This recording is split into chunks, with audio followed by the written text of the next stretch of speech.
Hey Kelly. Hey Francis. Hi, Steve. How you both? You doing okay? All right. Yeah. How about you? Doing well, thank you. Yeah, it's been a sort of a longer day today. I did the what do they call it? The climate something network. I can't remember. I did that particular thing for all the EXP agents at 12 o'clock today, and so that went really well. And I'll send the recording to you all, so you'll get that. And I don't know when my contact Pam Allen will send it to me, but I'll send it to you when I do get it. It's like an hour long, and it went That'd be real. great.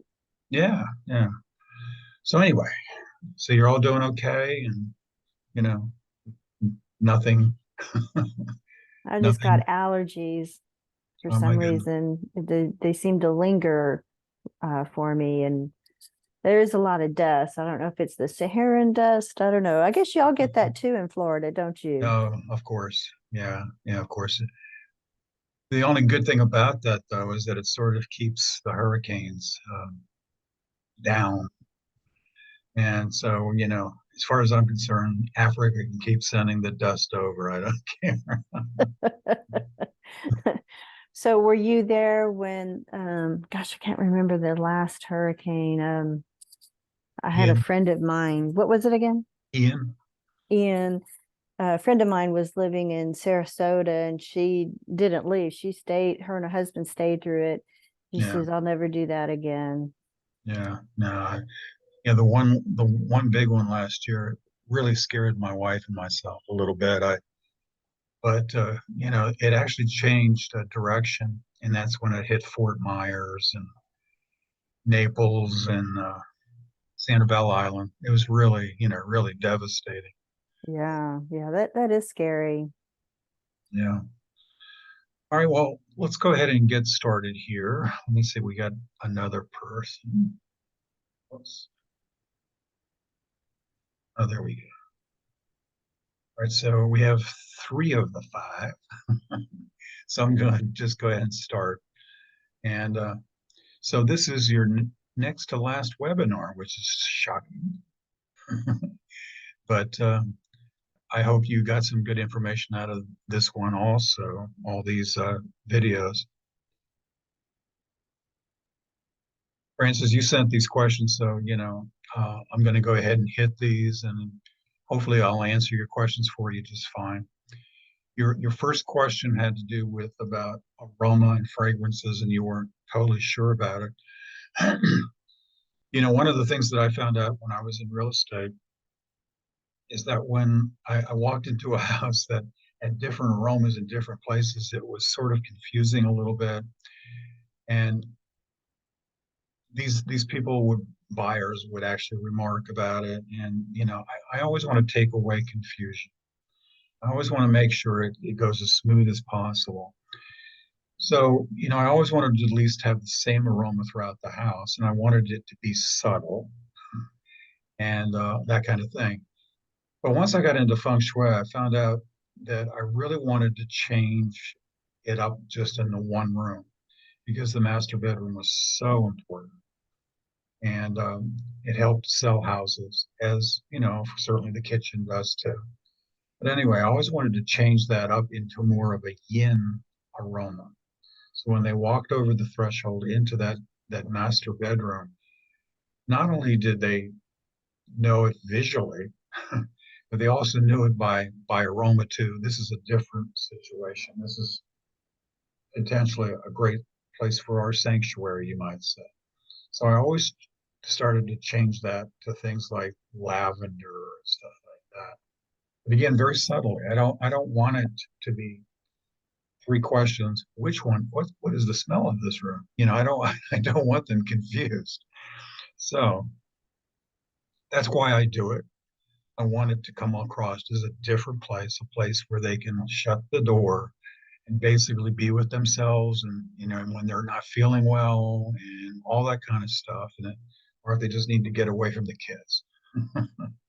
So So the part where that I guess I wasn't real sure, you said only change it once. So do you mean like only changing the scent to a something different, and that would be in the master bedroom? Is that what you mean? that's right. That's right. Okay. Okay. So 95% of the home would be more yang or yang. Okay. And I have had a lot of luck with things like cinnamon and vanilla and even some of the citruses.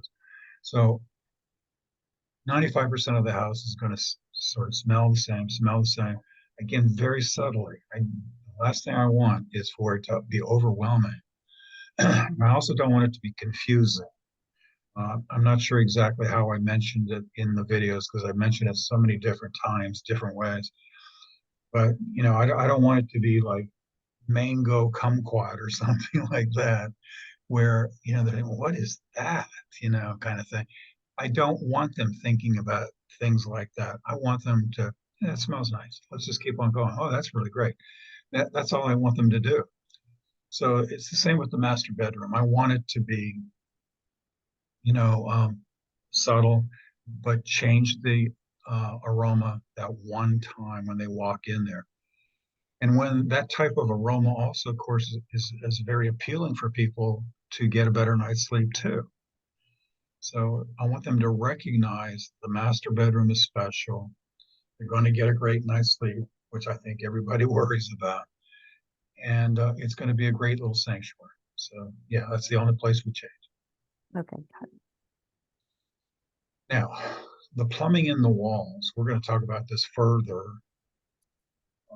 but you got a good question about the gas pipeline. I'm not really worried about that. I'm more worried about the sound of water and waste being behind me. Okay. Mm. So I don't want that type of plumbing, that situation behind my client when they're sleeping. That's not considered positive in feng shui. But again, it's just something I want to take away. And your last part here, do I need to put something behind the headboard? Sometimes you might need to consider that if you don't have too many walls to put the bed up against. You want to put the bed up against a solid wall. You want to have a direct view of the door entering. Those things are pivotal. So if you're up against a wall that has the plumbing, an extra piece of plywood behind the headboard would work. Those kind of things really will help to eliminate that situation to some degree. You know, when I run into a problem is when there's no headboard, when there's no headboard at all. So, I mean, let's face it, a piece of plywood does not look fantastic. So, you know, sometimes people are very creative about creating something to take that away. But I'm mostly worried about the plumbing in the walls from the shower, bathroom, the toilet, and all that kind of stuff. I don't. If that's the situation, to me, the red flag goes up. I don't want my bed up against that, but sometimes I have no choice. Okay. Okay. Okay. Music. Again, I think this is a very positive thing to use in an open house. Some people even keep on their music all day long when they're at work, which is fine if you have a way of doing it. I was pretty old fashioned. I was using a boom box, I guess you might say, and it was very subtle. And I would put it in the center of the house, and again, very low. And I didn't want to have a lot of different types of like drums and that kind of stuff. I wanted it to be very gentle, very soothing, and so there's a lot of ways nowadays to do this. I know that, and so all of those ways are fine. But I was using a boom box, if you want to call it that, at one time. I think I still have it in my garage. I haven't used now for about 11 years, so I think it's still out there. But that's how I handle music. And again, it has to be subtle. Now, the seller checklist and how do you go about using it and when you give it up and all that kind of, in a lot of ways, it's really more how you feel about it. But the way I did it is that I would be walking around and doing the checklist, and you're going to have different clients that want to walk around with you. I would prefer they didn't do that. And I even quite often say, I don't mind, but I have to be able to think. I have to be able to consider all possibilities on this checklist. So I'll fill the checklist out. I usually then will email it to them. But quite often they might even want to have me sit down afterwards, after I finish my 2 or 3 hour thing, and they want me to give them something to start on. And that's okay. But I do want to give them a copy of the checklist. And if they have a real estate agent, it's definitely to your benefit to give them a copy of it too, because they're another um, authority that can sort of force them. That's a bad word. Sort of sort of encourage them to be able to do it. It's usually the usual thing with human beings. Some people need a little bit more push than others. So yeah, I give it to the real estate agent too, and hopefully they will also stay on top of things, knowing how important it is. Right. So did I answer those four okay? Yes, yes. Thank you. Thank you. Sure. Now, let's open this up to everybody. Do you have any questions about any of these things? I know we talked a little bit about the master bedroom. I mean, we're going to talk more about the master bedroom tonight. Do you have any questions about secondary bedrooms? Do you pretty much have a good idea of how to handle secondary bedrooms? And they're certainly not as important as the master bedroom. Again, think of the 8 most impressionable moments. You got to take care of those and do a beautiful job.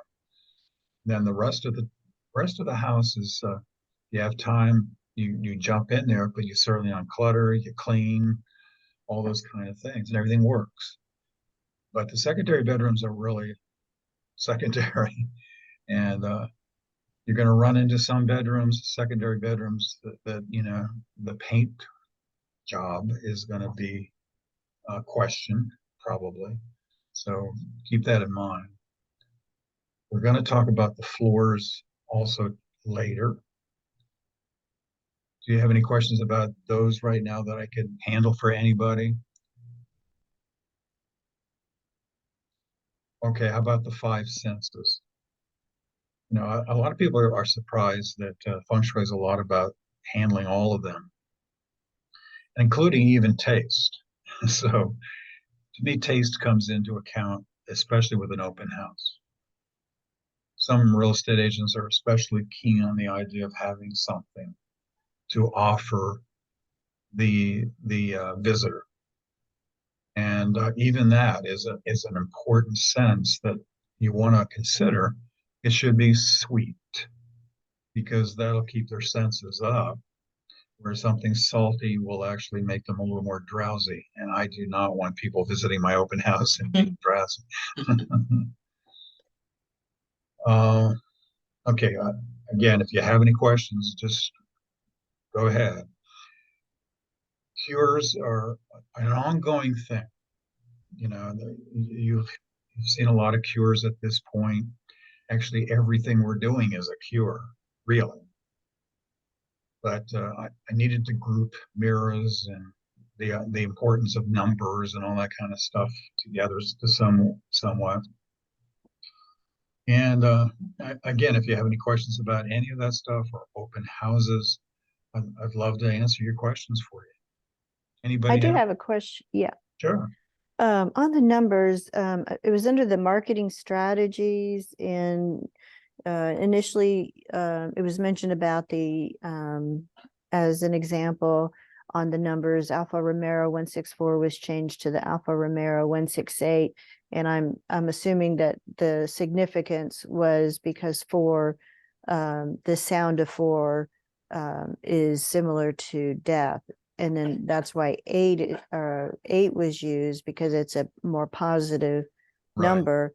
And right. then after that, and this is the part I didn't understand. It says the first number sequence is unlucky. It sounds like all the way to death.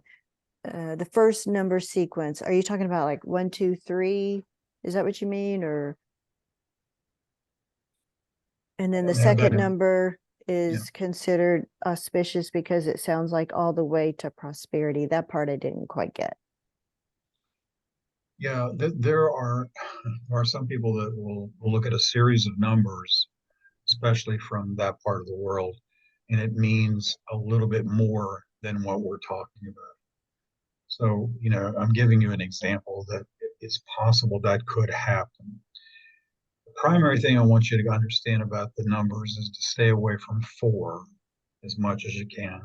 And if you can, you try to not let the number add up to four, because some people are really, really out there. And, I've been talking about the number four now for a long time.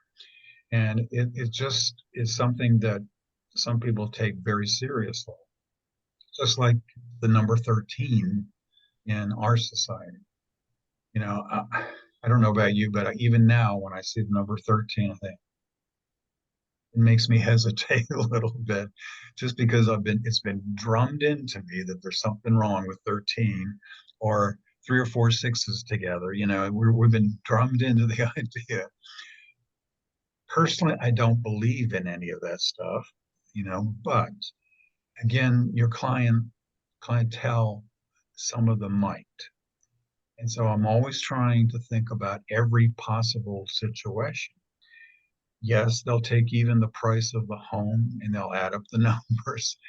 What do you think, Bill? Is this a lucky house? To me, that's a little bit too much, but it does happen.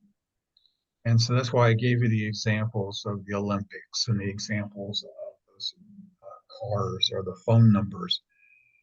Some people just will not touch certain things. And I don't want to turn them off because of the price of the house. The address itself can be turned off. And we don't want that to be a case either. So you can imagine if the address of a particular home that's for sale was 444, and these people were from, I don't know, Malaysia or Vietnam, they might not even want to stop and look at it. So I can't do much about the address.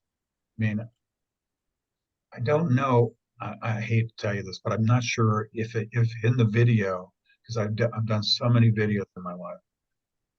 Did I tell you how to handle a bad address? I don't recall hearing that part. Yeah, well, Yeah, I that's don't either. good. All right, here's how you do it. So if you have, let's see, let's say you have a number that adds up to a four, okay? And you're not really selling, because this is not going to help with the selling situation as far as I'm concerned. But if you're really, really hesitant about the situation, you take clear nail polish and you add a one to the front or to the back. And that is the cure in feng shui. Okay. Again, practical, well, that's probably going too far.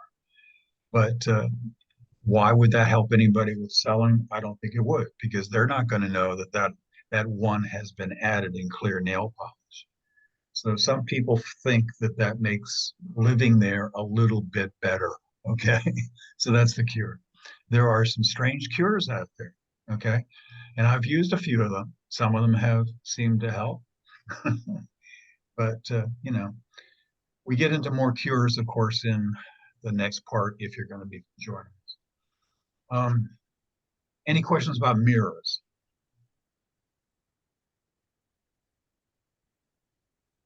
The only Mirrors. question I probably would have would be does um the size of the mirror, does that matter? Well, it's like anything. If it's extremely big, are extremely tiny, you're going to an extreme. So it needs to be sort of proportional for the situation. And proportion is also something that we like to talk about in part two. And I actually bring some mathematics into doing this and working with the golden mean and all those kind of things and using pi and all those kind of numbers that you probably remember from high school or college. But proportion can be a problem. If it's too big, it makes people step back and say, something's not right. If it's too tiny, it's probably not going to do much of anything.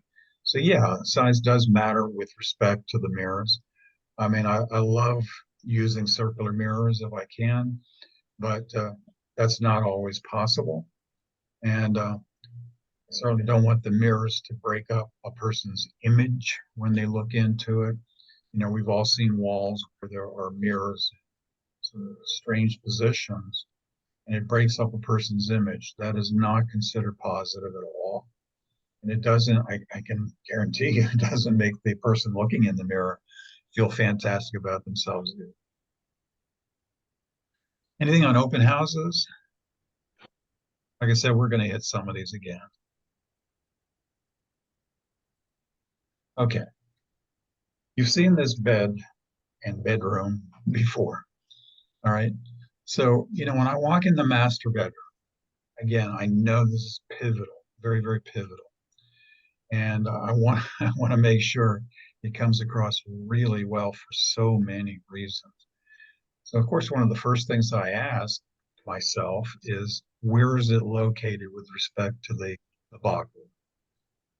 So if it's in the wealth area, and you should have been practicing a little bit at this point, if it's in the wealth area, answer the first question. Is it behind the midpoint?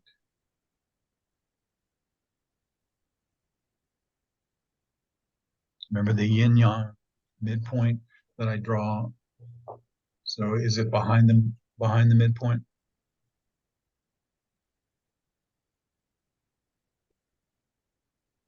Is it in the Oh, you're back? asking us? Oh yeah. Oh, sorry. Are you talking about the bed? Is that behind it? Well, that and primary, even the bedroom.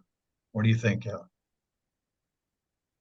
Is it behind the midpoint of most houses, the wealth area? Usually. Yes, yes, it is. So right away, I have a little more leeway with how I can play with this. We're going to do one in a second that's in front of the midpoint, which we need to sort of work a little differently. So if it's behind the midpoint, I'm right away thinking, okay, it's in the back of the house. That's wonderful. So that's one thing. Then I will look at it as, do I think it's yin enough? What do you think? This particular one? Yeah. Mm. I would say yes. Yeah, I think it is. Yeah, it pretty much is. It pretty much is. The walls are definitely going to be overwhelming at times that you walk into a home, into a room. These walls work well. So, yeah, I'd say it's pretty good that way. Again, you don't want an extreme. You don't want it 90-10, even 80-20. So is it at least 60-40? Yeah, I'd say so. 60 yin to 40 yang. Is it in the classic armchair position of the bed? Yes. Yes, it is. It's up against a solid wall. And I know you can't see the front door, but the door that enters, but yes, it is. Okay. And it's got even the side protection and all that kind of stuff. Does it show equality if somebody walked in here with their significant other? No. I say yes. Yeah, it does. Yeah, I think it does. Yeah, you can get out on both sides of the bed without falling out the window or anything, so it shows equality. Yeah, but Steve, let me ask you something, because Penny. one nightstand is a small profile and then the other one is larger. I was And thinking that What I- too. Yeah, what I've read in the past is that they should be equal to create that equality. How do you feel about that? Yeah, in an ideal setup, Penny, I would want to have it that way. Okay, You're going to find out in most cases it doesn't always show up that way, but yeah, so It's driving me nuts that all of the furniture is like a different wood or a different finish too. yeah, That's just me, but yeah, no, I understand. But you're going to see that probably yeah, quite not often. everybody's gonna match everything. No, no, not at all. So if you notice the two tables, side tables are pretty much at the same height. Okay. We don't Yeah. have one that's really higher than the other much. So I'm fine with what I'm seeing, okay. and I might search and search and search the house for a table that is consistent with either one of them, but I'm probably not going to find it. So Mhm. I'm fine with this. I'm really glad about the lamps, for example. And so, yeah, I don't have any problem with that. So Okay, we got two lamps. We have equality. We have two pictures above the bed. That's Mhm. fine. That's fine. okay. I might want to put an extra red pillow in there, but that's about it for that. And then, of course, don't forget about the aroma again. And we've already mentioned. Okay, so this one's okay. Here's the next one I want you to look at. What if this bedroom was in helpful people? So is it behind the midpoint? No, No, it's No. not. So therefore, after answering these questions again, we're going to need to make it more yin than ever. Okay. We need to take away any objections that the potential buyer might have for it. So to do that, you're going to probably need to use maybe heavy drapes, possibly, maybe a heavy comforter. Even the fabric can create more of a cushiony yin feel. So, I like this. I like that the window's there. I love that window. And, Mm. but if this was up in the helpful people area, I might have to do something to make it a little bit different. I don't like using heavy curtains, but if I have to, that's one way to take away poison arrows. It's another way to actually minimize any noise from the street. Okay. Because we really want the buyer to think, okay, I'm going to be fine here. Okay. So if it's in helpful people and it's above the midpoint, or if it's in wisdom and it's above the midpoint, you're going to have to make it a little more yin. Okay. So please just keep that in. Mhm. So maybe even the coloring might be a little darker. And again, the heavy curtains might have to come into play. Okay. Really, all these other questions are the same. So does that make sense to you if it's above the midpoint? Mhm. Yeah. Now, again, to me, and in feng shui, nothing is more important than making sure that my clients get really good sleep. Everything starts right there. So if we're not getting that done, everything else falls apart as far as I'm concerned. Everything else is going to crop up. Oh boy, forget the promotion. I didn't get any of this. I thank God I'm not, and I know some of you are still doing the, what do I call it? The work race kind of thing where, you have to get up early in the morning sometimes. I don't have to do that unless I want to. I don't miss that. But I do remember when at times when I had to be someplace, let's say at 7, 8 o'clock, you know, and I didn't get a good night's sleep. Oh my goodness, was I worried. Because I wanted to be my best, just like you do. So when a buyer walks into a room, a bedroom, especially the master bedroom, they have to feel, okay, I'm going to get a really great 7 or 8 hours. Okay. So when you look at that wallpaper, you know, buyers are going to look at work. There's no way around it. Mm. The chances of a buyer walking into that bedroom with that wallpaper and saying, "Oh my goodness, I've been looking for this pattern."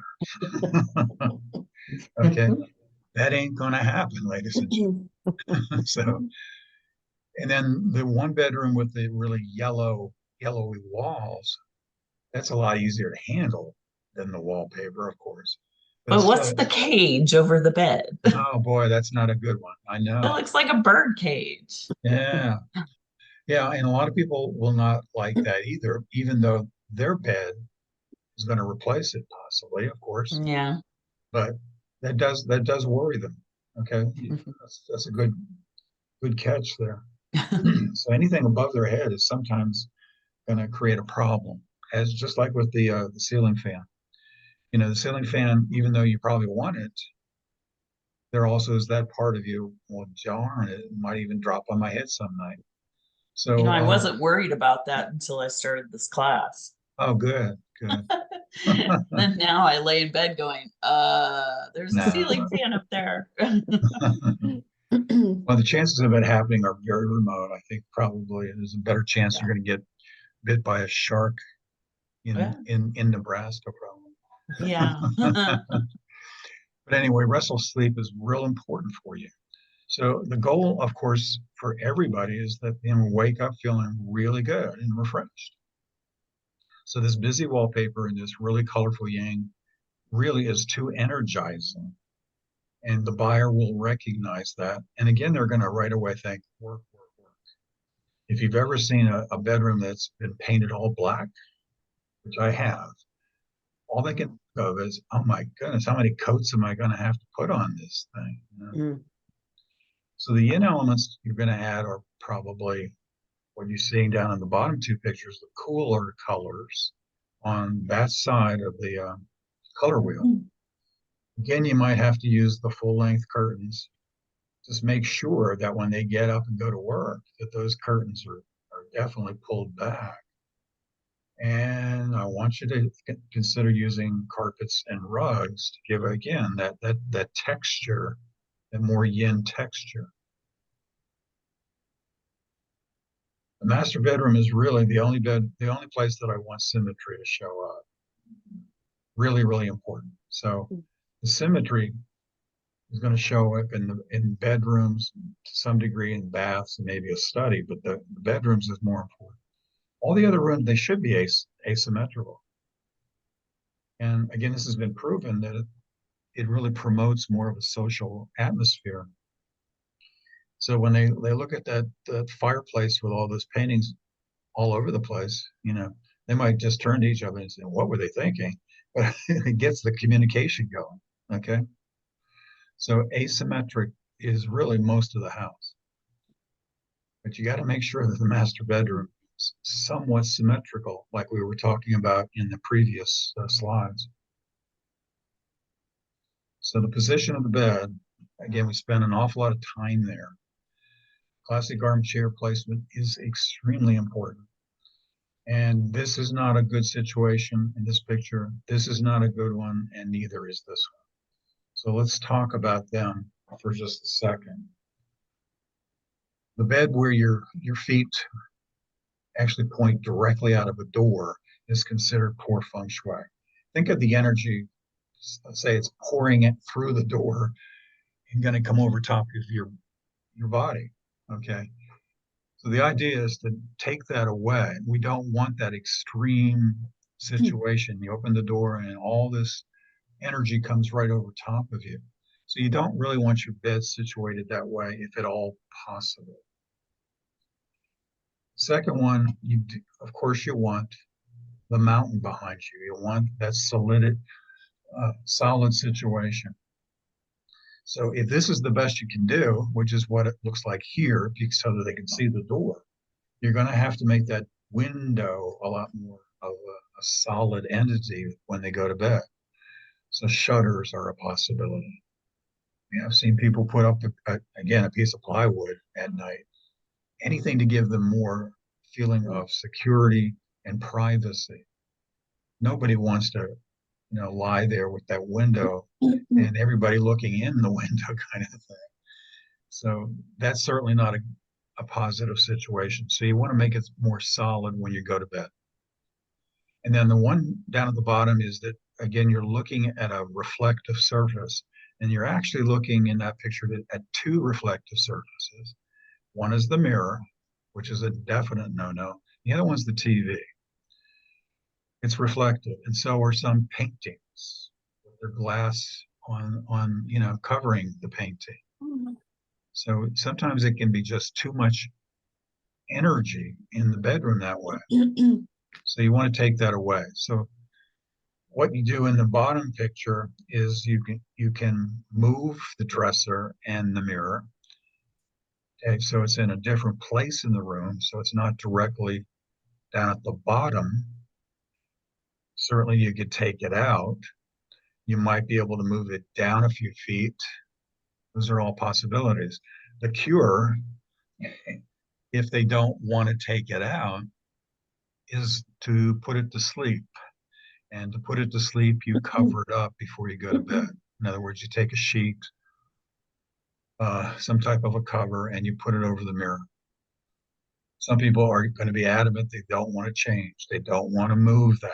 It's too heavy. It's whatever. So you put it to sleep by putting some fabric over top. TV, that's a whole nother ball game. And again, when you're trying to sell, to me, something like that being taken out is to your advantage. Most people are going to fight you like crazy on that one. And you probably all have a TV in your bedrooms too. So these are the problems. Sleeping with your feet towards the door. That's called the coffin position in feng shui. That's the way they would carry them out through the door, and that's great. The window behind the bed, of course, we've talked about the mirror facing the bed, having a television in the room, having an office or a workstation in the room is a no-no when you're trying to sell. And so let's talk about that for a second in the television. The master bedroom should only be showing for a couple of things, and that's romance and restoration and nothing else. It shouldn't be showing for a workstation. The last thing you want people to do when they walk in there to look at your master bedroom is to see tax returns. Okay. Or you're working on a novel and you got all your papers spread out all over the place. So you don't want to show work. You want to show a sanctuary. You want to show a place where you can get away from the maddening world and sort of just rest. Okay. Wires and clutter under the bed. You should never have anything under the bed, if at all possible. Really sort of just stagnates the energy. So try to not have anything under the bed at all. You don't want to have an open bathroom door in a master bedroom. You always want to sort of keep it shut. And of course, I've heard this before. Well, when I get up in the middle of the night, I can't see where I'm going, and I bang into the door.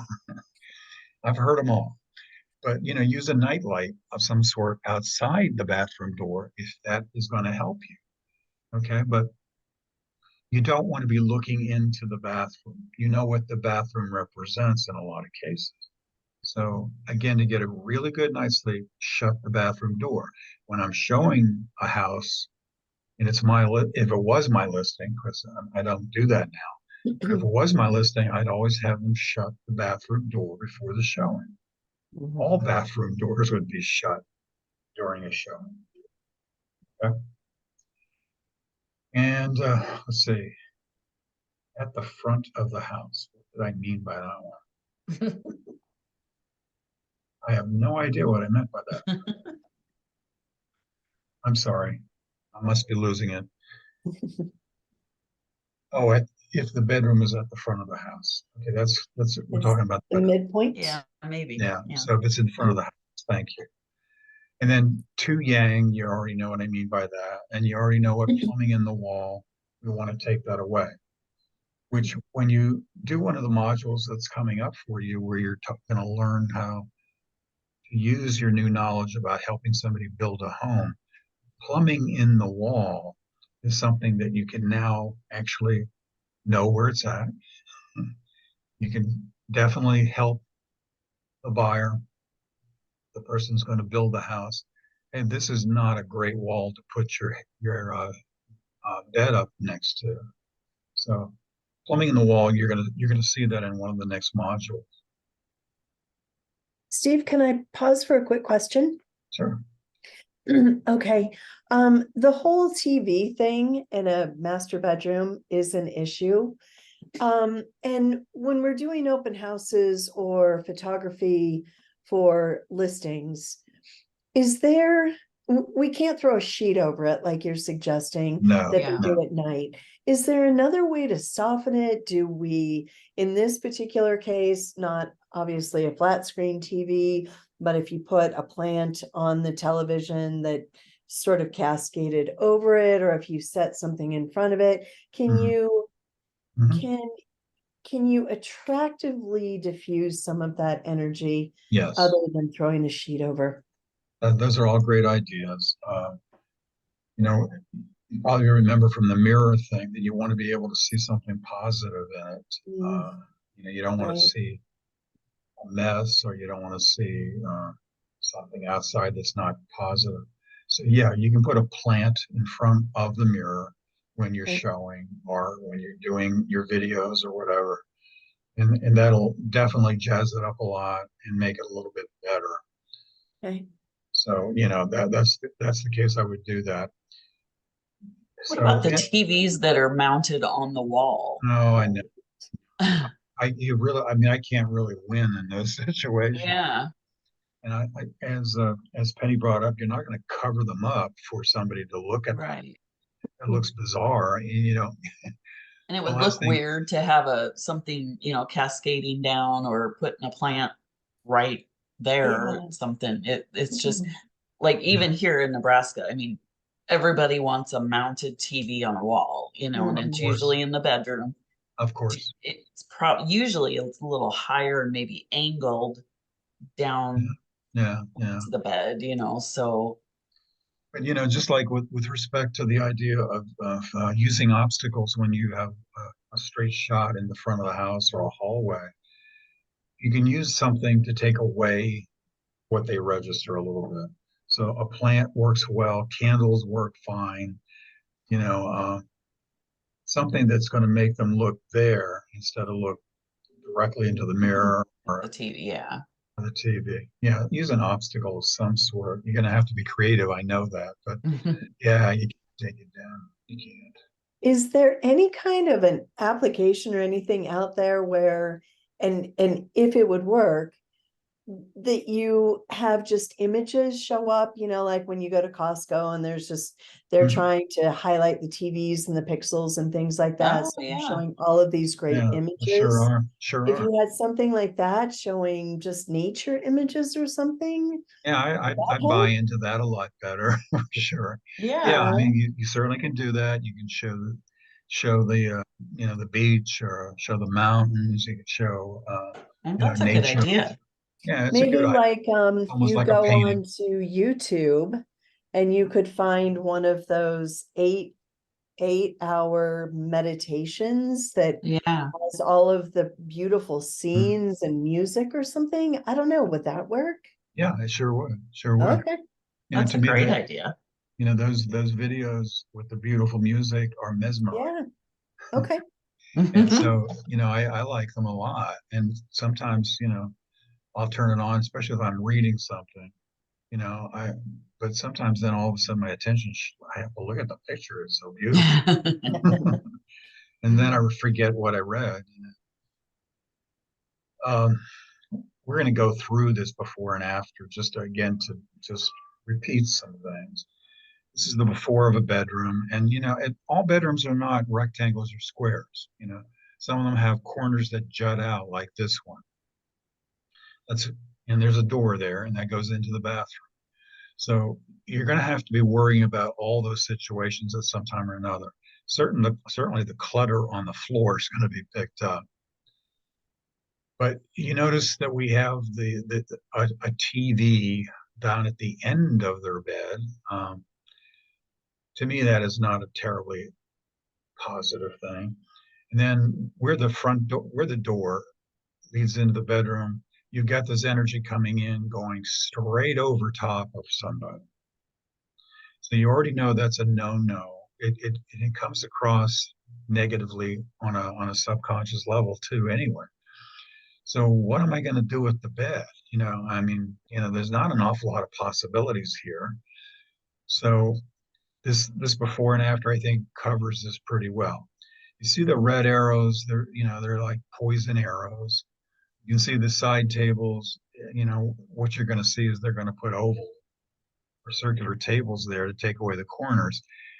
And that's not possible every time, of course. Most people don't have the cash to replace tables just to try to sell a house. So you're going to use fabric of some sort, possibly, or a drooping plant to take away the worst corners. And again, you have some things in here that I want you to notice. Now, again, the door to the bathroom is open. Okay, but there's the front. I keep saying front. There's the entrance, and there is, of course, where you lay your head, and you can see it's a straight shot from that door. The energy coming right over top. And again, you might not feel conscious about that situation, but it does. We're wired a little bit to fear that situation. There's your poison arrow. Okay, and here's the after. So you shut the door to the bathroom. Okay, we've already covered that. We don't have enough room on the left-hand side where the desk is to move the chair to the other side. So you're going to put some type of possibly reflective surface there so that you feel that you've got your back covered, you might say, that you're comfortable. You notice we have a buffer we've put here, and you might not even know what that is. It's like a Chinese screen. Okay.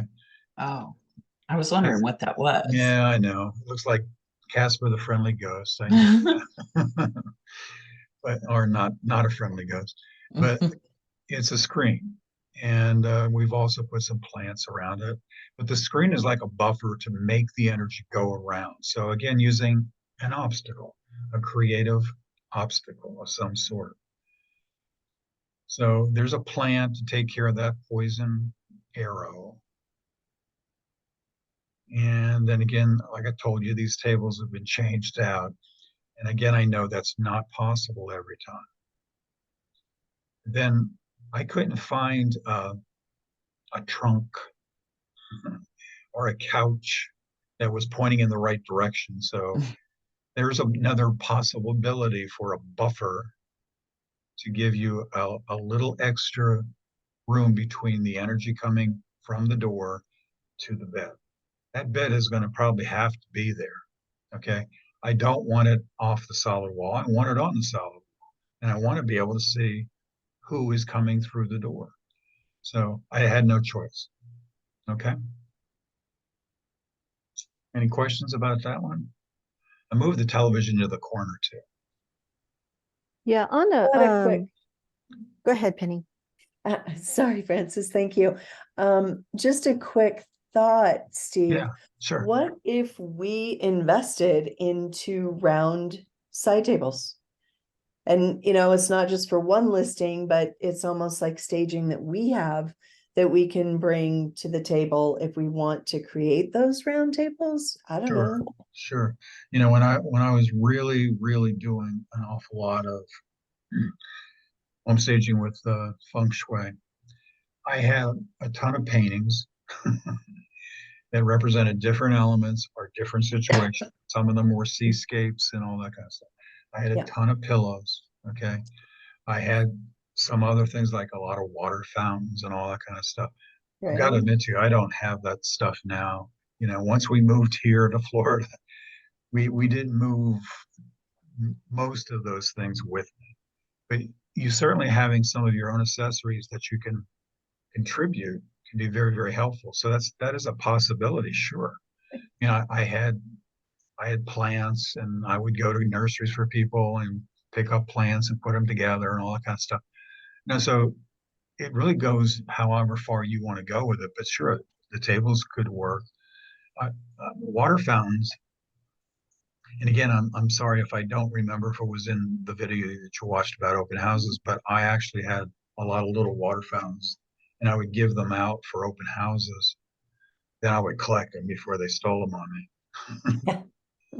But I would like show up the day before or maybe earlier in the week. I did, okay, here's the water fountain we're going to use, and we're going to put it in the front. Okay. And then, you know, before you leave, you know, would you do this, this, and this, and maybe turn the water fountain on? But you know, there are certain things that I would supply them for the open house. Okay. But yeah, that's a good idea. Okay. Now again, I'm going to just repeat this, but this is the bedroom and the plumbing, and you can see by these pictures, this would not be a good place to put your bed up against for a lot of reasons. So if I put my headboard up there, I'd have all this water behind it. I don't want that. But secondly, I can't see the door directly, right? So to me, that's even more important. So I probably have to put I'd have to put the bed in the master bedroom, probably up against a window of some sort. Okay. I might not have any choice in this case. So I can't see a solid wall in there. It's going to work. It's certainly not where the plumbing is. And the same with the next one, you know, that's not going to work because again, the plumbing is on the other side.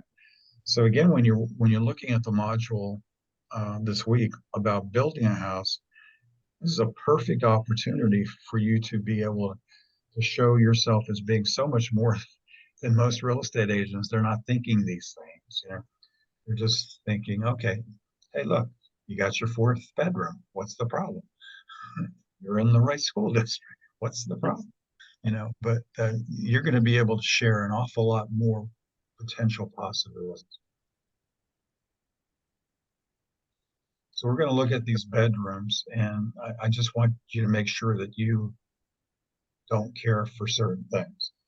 What would you like to not have happen in this bedroom? The position of the bed should not be against the window. That's right. That's right. That's one. That's, I mean, There's a lot of red in there. yeah, there's an awful lot of that yang color in there. Even the yellow pillows are Yeah. very, very Mhm. yang. And so that's going to be a problem right there too. The dumbbell on the floor might be a I was problem. gonna say, what is that? It's just something that if you get up, you can trip and then, you know, Sure, yeah. sue somebody. Uh-huh. So the things that you should see, there is no mount behind the bed. There's an awful lot of excessive light coming in the morning. And if you've ever been down on the beach in a hotel or something like that, you also know there could be a lot of noise coming through that window. Lots of glare. It's probably going to warm up pretty darn quickly in there too. So if you like to sleep late, that might be a problem. And again, it's too yang or too yang. Okay. So bedroom number 2, what you think of this one? It's very depressing. Okay. It's this too is dark. This is my bedroom, but no, I'm just It's kidding. Yeah, it's too too dark. dark for me. Yeah, I mean, it's an extreme to me. It's too earthy for me. Yeah. Okay. The buffer's nice. Okay. You know, there's an example of an extra buffer down at the end, which gives you a little bit more, you might say, time to react to somebody. You know, let's say you have a 5-year-old and they get up at 5:30 in the morning and run there and jump on you, or your golden retriever. And so the buffer can maybe give you a split second longer. And it also supposedly is going to cut down the excessive energy coming over top of you. Headboard is good. Okay, it's up against a solid wall. Symmetry is good too. But to me, it is out of balance. It's got too much of the one element, and I would probably want to spice it up some. Again, you want to always, in a master bedroom, you want to show a little fire. Okay. People are looking for a little bit of that in their lives and in their romantic lives, you know, so you want to show it a little bit. So maybe 2 red pillows, 2 orange pillows, whatever. Bedroom number 3. What do you think?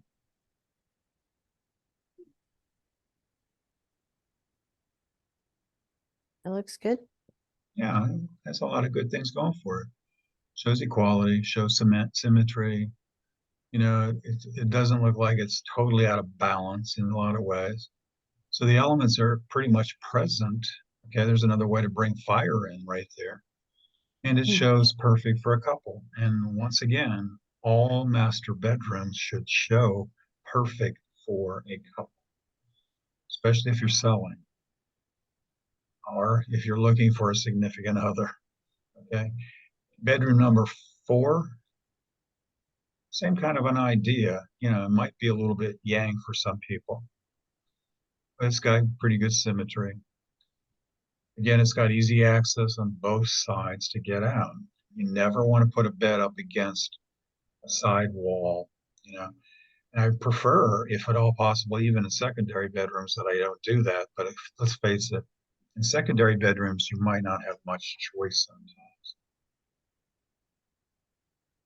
Now, the flooring, real important kind of thing that you understand it can really move too quickly sometimes. The floor. So the floor, like we have a lot of tile in Florida. So the energy can move a little quicker, and we have to keep that in mind. It can move too fast, and I don't get any use out of it. So using area rugs, as you find out, is a very important idea to get used to. Concrete, I know, has become more and more popular. To me, it's moving pretty fast over that surface. And of course, you know, hardwood floors, if you don't have anything to stop it or slow it down, it's very noticeable. And in this case, it's sort of course, it's a vacant room, but it's sterile. Marble, boy, does it move. So a lot of rooms or a lot of houses with a lot of marble. I want to put some. I like to come up with terms. I call it an oasis. So the oasis I want to put in there doesn't have to be big, but I want to slow things down a little bit because I don't want it to just move and move too quick.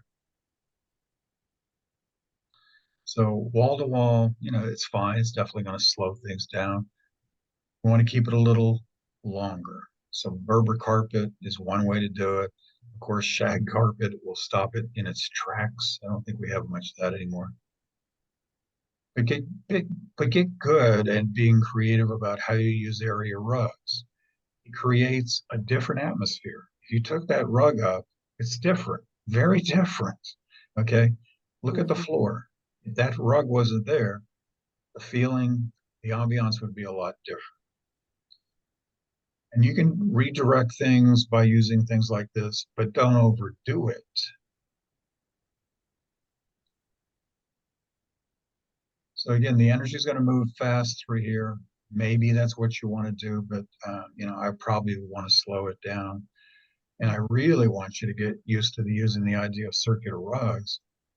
You probably remember me using a circular rug in one of my examples at the front door to create that pause. And then this is really sort of, we are almost out of time. We are, aren't we? Anyway, I want to spend some time on this slide. This is a very important slide to me because I think it really represents an awful lot of what you want to do. Now, when you put together your listing book or however you're going to advertise your home staging situation, you know, this is a great example of, look, if we don't do this, you know, this is what's going to come across. So I always tell people to visualize with that area rug not there. So if that area rug is not there, it's a very different environment. It's hardwood floors. It's a lot noisier. Okay. Right now, it's set up perfectly for having your neighbors to come over and have a glass of wine or whatever, you know, or it's a great place for you to go read a book. You feel comfortable there. You feel pretty darn good. But if you take that rug up, that oasis is no longer there now. Now the energy is moving through a lot faster and therefore causing a situation to make us feel more uncomfortable. We never want that to happen. Does that make sense? What's going on there? You understand the Yeah, importance? Okay. Do I need to go over this anymore tonight, or are you okay? You okay with all this? Mhm. yeah. You're sick and tired of this one, I know. So and make sure you keep practicing it. And again, you understand how to use this to help you. All right, so close it down, I guess, again, about done, right? Yeah. The assignment for next Wednesday, of course, I'm going to put it in the email to you, is these modules. And then I need to mention the vacant house or the vacant home module. It's not the last one on the bottom. It's the one before that. It doesn't have a number to it, but I would like you to check that out because some of you are going to be working on vacant houses, and it's important for you to have a concept of how you're going to go about doing it. I've done a lot of vacant houses with respect to just feng shui and bringing in some accessories. So it certainly can be a very important thing to you because people do move and vacant a home. So there's the assignment. It's not a very long one, actually. A lot of these are like 9-10 minutes long. And I need this from you, please. It's going to be on the email too, because I want to be able to send your diploma, your certificate out to you. So I need how you want your name to show up on the diploma. I also need your address to mail it to. And I'll also be attaching with this email the logos. Instead of me just sending everything to you at one time, you've seen the checklist, you've got them. Okay. I hope you can see that there might be some value to them. And then I'm going to send the logo with the white background to you tonight or tomorrow morning. And then I'm going to send the transparent one at the same time. I use the transparent one a lot. And I hope you do too. So you have any other questions for me? You okay tonight? Doing all right? I've got one, Steve, if you've got a minute for it. Okay. What do you think about burying St. Joseph's? Have you talked about that yet? I don't know if I told you this story or not, but I've been ridden up a few times around the country. And anyway, I went to this one, it wasn't a retirement village, but anyway, they had some builders heard about me coming. So they wanted me to also show up at their place. But then I also had a reporter show up from Charleston. And so I said, yeah, sure. Yeah, I love the free press. Let's do it. Let's do it. So anyway, I saw the article like a few days later, and I was shocked because she's comparing St. Joseph's in the yard to feng shui, and I hate to say it, but that sort of disturbed me. I don't see them being compatible. You know, if that makes you feel like it's going to work, that's fine. That's fine. If your client feels that's going to help, that's fine. That's fine. But you know, again, you can go back to the numbers and all that kind of stuff in feng shui. There is some superstition to almost anything, you know. So if you've had some luck with it and you want to make that part of your thing, sure. It's not going to hurt the feng shui. Okay. Okay, anybody else? All right. Well, again, please, you know, send your questions this week if you would, and you know, we'll get together again, same time, same place. And I'll try to get this stuff out tonight to you as I try to do, but you know, it might be tomorrow morning. Okay. So expect that, and please send me whatever name you want on there. Maybe your first name that I know you by might be your middle name. I have no idea how you want to have it spread out. And again, I also need your address. Kelly, I think I have your address, I think. So I think I'll send it again. That's fine. And Francis, I think yours is too, but yeah, please go ahead and send that to me so I can put it in a nice bubble wrap thing so it doesn't bend and all that kind of stuff. I hate to send you a diploma that's like been bent 3 or 4 times by the post office, but so I try to put it in a bubble wrap thing. So anyway, look for it. Okay. Cool. Okay. Thanks, All Steve. All right. You're welcome. You all be Thank good. you. Okay, you take care. See you soon. Okay. All right, bye-bye.